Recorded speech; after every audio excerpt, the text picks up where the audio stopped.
So good morning, we've woken up to a little message from one of our clients who feels like she might be being ghosted at this current moment in time and is having a bit of a meltdown, bless her, because it feels very scary. When you start to date, you start to connect with people again and it feels a little bit like you're being abandoned. And that's what we need to really recognise when we start to have these very intense emotions about, pretty much practical strangers.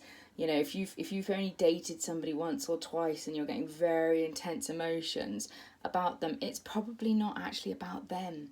Probably what we're feeling is a trigger that is triggering a trauma from the past. So the triggers happen in present day, okay? Trigger happens in the present day.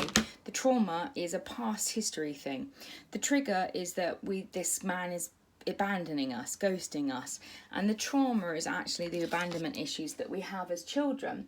So what we need to kind of recognize, I think, sometimes when we have triggers, is that the present moment isn't the problem. Okay, the present issue isn't, oh my god, this man is abandoning me and I'm not going to be able to live without this guy that I've been on one date with.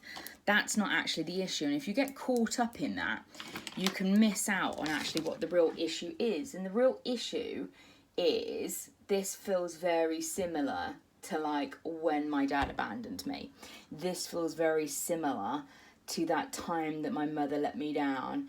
This feels very similar to whatever trauma you had in your childhood that led to your abandonment issues that tend to be deeply rooted in what our parents have done to us, because they're the most important ones that can abandon us in childhood. So we need to kind of recognise, okay, we're feeling abandoned, okay?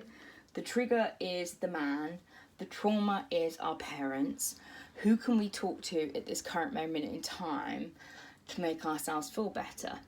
You to you.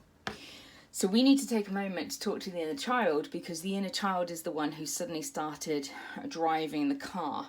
And the reason why things get erratic when the inner child starts to drive the car is because that bitch is 4 and she don't know how to drive a car. So we need to talk to the inner child, and I like to do this in the mirror with my clients. If you're somebody that gets about looking at themselves in the mirror, then stop being such a little bitch and do what you're told, because it will help. I'm joking. Or you could get a photo. I'm not joking, I'm being serious. But also you could get a picture and look at yourself as well, and look at the picture of yourself, because that can also be quite helpful. So you're going to talk to your inner child as you would a 4-year-old, okay? So you're not going to talk to them as if you're talking to yourself, because when we talk to ourselves, we're often like, get a fucking grip, bitch, you don't even fucking know this guy, and that's not helpful, because you're having a meltdown because your inner child is triggered that somebody's abandoning them, and it feels just like the pain of your father or your mother leaving you. So we need to kind of come back to the breath, always taking some deep breaths, working at how we can be slowing down our nervous system. So in through the mouth, out through the nose, in through the mouth, out through the nose. Try and take it slowly. 5 seconds in, 7 seconds out is a good one. 4 seconds in, 5 seconds out.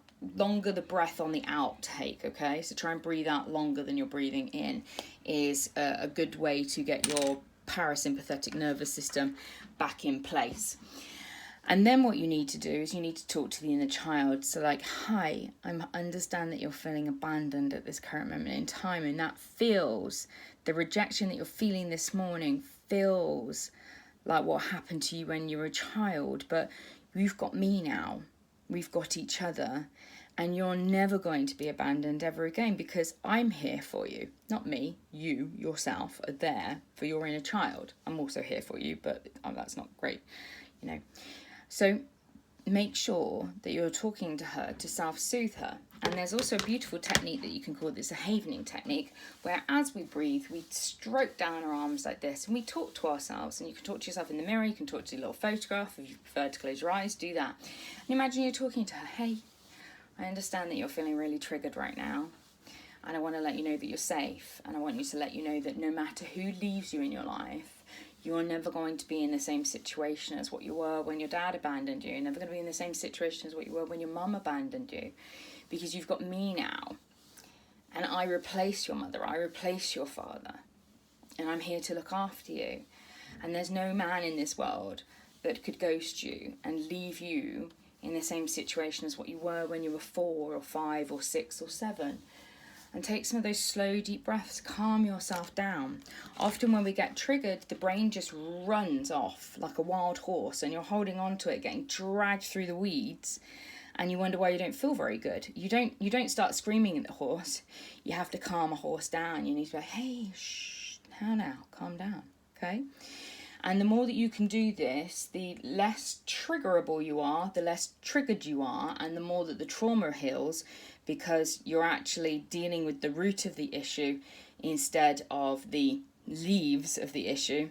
The trigger is the leaves. The root of the issue is the original trauma.